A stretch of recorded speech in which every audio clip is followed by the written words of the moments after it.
What is going on? Dan Fitz, Street Preacher. I'm going to tell you something someone should have told me. In fact, they did tell me, but me being me, I think about it too much, overthink it, simplify it, and then add some of my own experience to it.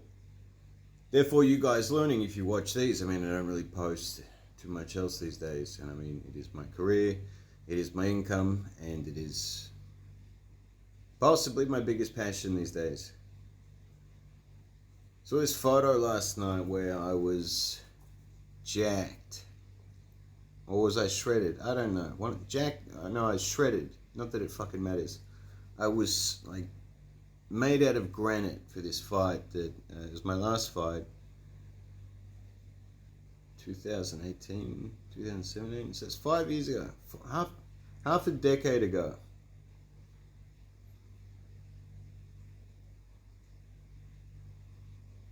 This is why it's so important to have either masculine, strong, or at least men with integrity in your life.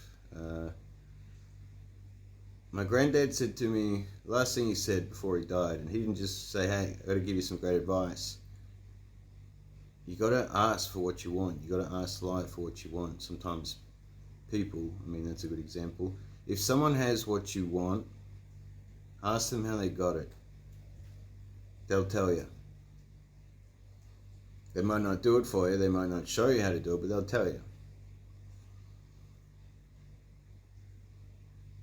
My granddad, he had a home he brought back in the day.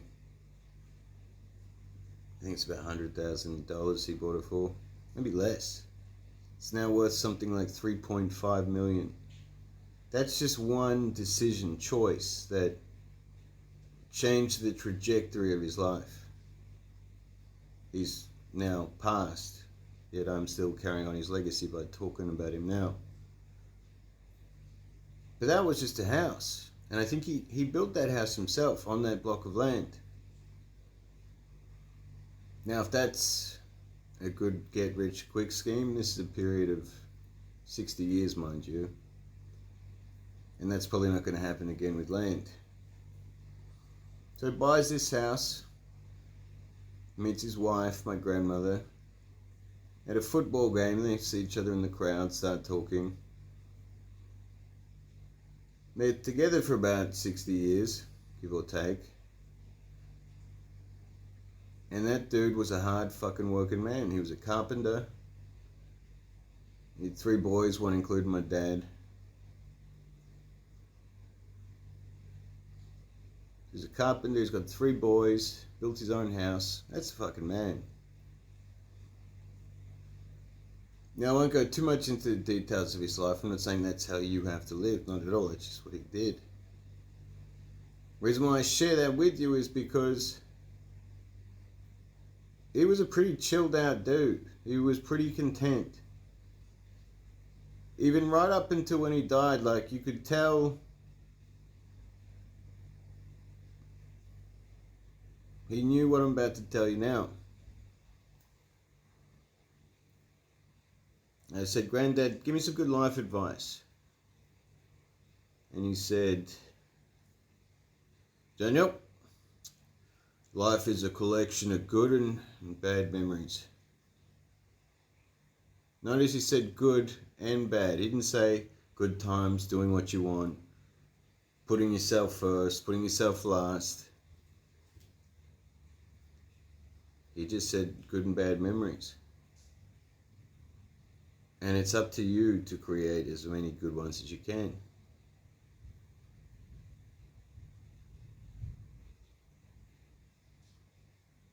He didn't say it's up to you to avoid the bad ones, shorten the bad ones. He didn't say anything about that. There are things we can't control in life, from heartbreak to injury to financial stress to death. An infinite number of bad things will happen to you in life.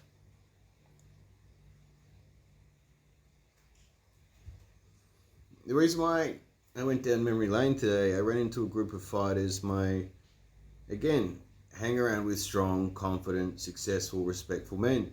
And a friend of mine opened a gym, and I couldn't believe it. I walked around, I was looking at it, what he'd done in such a short period of time. I said, bro, this is fucking amazing. Being a fight gym, there's fighters, there's pretty tough motherfuckers there. And there was two blokes that I had a chat to. I thought I was talking to someone that I wasn't. I thought he was a famous fighter, but it's actually, it's a small area here.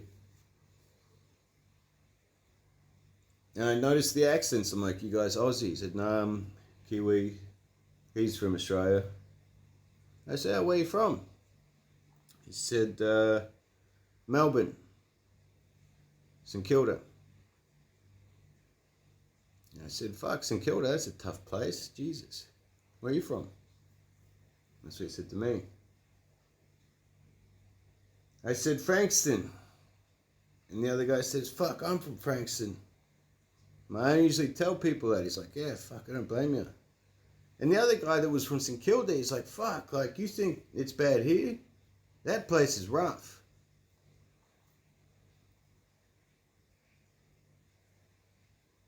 And as I sit here exactly where I want to be in the world, at this point in time anyway, I'm looking for a good memory. And I think, well, fuck, I'm not there. Holy fuck. By some grace of God, fucking miracle, choice, decision that you made, you're not there. And you probably never will be back there again, at least to live. When I lived closer to there, I used to visit there to see people, but also to remind myself why I work my fucking ass off and I don't live there.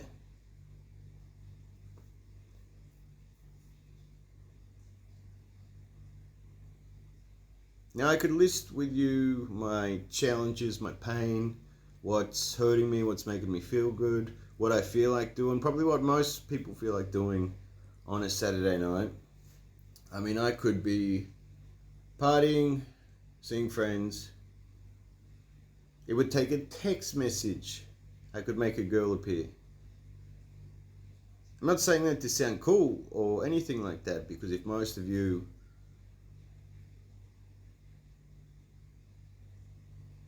built a life around getting to know people, connecting, doing what needs to be done, working in different fields, working in incredibly difficult fields, and also areas to live, you're going to get to know a lot of people. You're going to get to connect with a lot of people.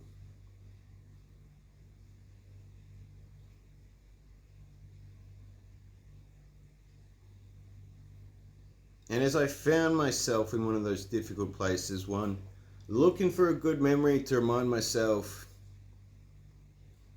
how was this moment compared to the others? So once you realize it's not that bad, no matter how fucking bad it is, because if you look around in the database back there, there's always one more.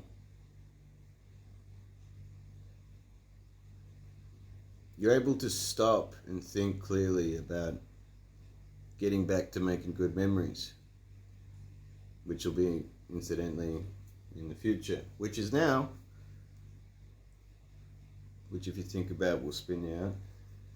Things are going to happen in the future, are going to happen now. You just choose what they are and then act accordingly. Things don't go to plan, ever, but you need to think about what you want. Because you'll start to act, you'll start to think, you'll start to be that person. So going back to that photo of me being shredded, I thought, how the fuck did I look like that? And me being this transparent, I get to say things like this and you believe them because I've said everything else that I've said.